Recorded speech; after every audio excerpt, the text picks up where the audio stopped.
respect and not a problem. So my point in saying that is some of the things tonight have to do with QueenBee. Now, okay. Tiffany and QueenBee are friends. So I just want to put it out there that my feelings towards QueenBee have nothing to do with Tiffany's feelings towards QueenBee. Tiffany is allowed to have her own friends. She's allowed to, get along with people I don't. So I just want to put that out there. The same way I get along with Molly and Tiffany doesn't. So phew, good thing you gave her permission. That's not why we're here. I'm just kidding. I'll get to the point of this video. So because of her panel and because of her, and we've gone back and forth at each other. Don't get me wrong.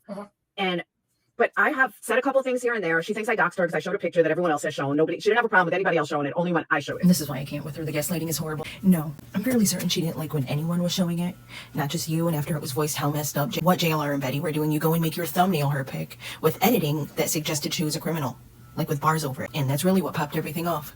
Lisa Schenkel says, QueenBee is awesome, best channel ever, and love Alomas as well. Can we block her? Who? Sorry, I had to. I just had to. She said QueenBee is awesome, best channel ever, which whatever, but love Valoma as well. Can we block her? No, it's okay. Laura, let them have. It's okay. Let them have. I don't mind the QueenBee comment. It's the Valoma comment. Listen, I'm all over Valoma. Don't worry about. Let them. It's okay. People can like who they like and not like who they. It's all right. Just tell the story. Don't worry about that kind of stuff. We'll let it rock because they can like people. They can love people. It's all right. Go ahead. Keep going. Don't. Someone tells you to wrap yourself around a tree and that she would be thankful if you died. That's a problem. That's a big problem. And if you think that that makes you a good person, that's up. That's my opinion. That's not what makes Valoma a good person. She is a good person in my opinion, but that's not what makes her a good person. I don't think anyone thinks that. And in the chat, several people said that she immediately went live and said that she got upset and she didn't mean to say it. Laura's obviously not acknowledging that. Otherwise, is Laura really saying that she wants somebody to be generalized absolutely on whether or not they're a good or bad person based on one thing they said? She said a lot of bad things herself. I can honestly say I've never said any of the things that I've heard, the horrible things I've heard her say, nor even thought them, or half the things I hear people say on YouTube, really, but moving on. I'll start with Valoma. So way back when, according to QueenBee, the reason why her and I have this issue, or this started, was because she took Valoma's side when Valoma told me that she was going to have a party and that she would be thrilled if I ended up dead. And QueenBee took Valoma's side and said, a lot of them laughed like it was no big deal. And a lot of them were like, oh, it doesn't matter. Who cares? It's not a big deal. And they all thought it was fucking hysterical. Well,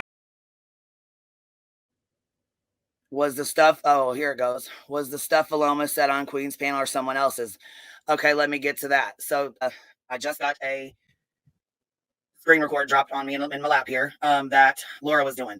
So I'm not going to continue to keep going on and on with this shit. I understand there's a lot of shit that happened in the drama community, crime community before I ever came along.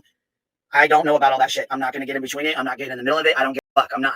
That's old shit that has nothing to do with me. Now, if someone that comes up on this panel, if I find out that you turn into a tragedy pimp or you start doing some bullshit, yes, I will call you the out quick as no, you will not be welcomed back. But if you've been sitting up here or you've been coming up here and ain't shit happened since you've been coming here, and I don't know about your past before your bullshit, I've said some shit that I'm not of either. Nobody's perfect, man. What I do not support, what I will not support is telling someone that their children need to be taken or that they need to be wrapped around a car pole or where their car needs to be wrapped around a pole or whatever the fuck all that was. Nah, I don't approve of that shit. I don't like talking about other mother people's kids. None of that shit. None of that.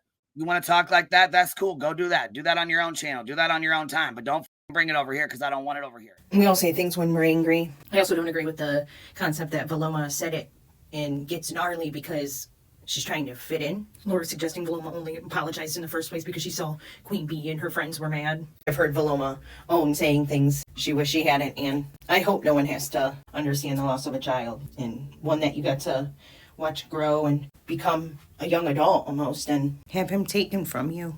Not that that's an excuse, and I know she wouldn't use it as one, but just to extend a little empathy, which it's been speculated one isn't capable of it. So I just wanted to point out how different and contrasting it was from how Laura depicted the scenario. Didn't she say there was like a panel full and they were all laughing about it? Doesn't it all sound like that was the case? And it didn't even take place on Queen's channel. So anyways, hope everyone has a great morning, afternoon, or night. I'll talk to you soon. I don't approve of that shit.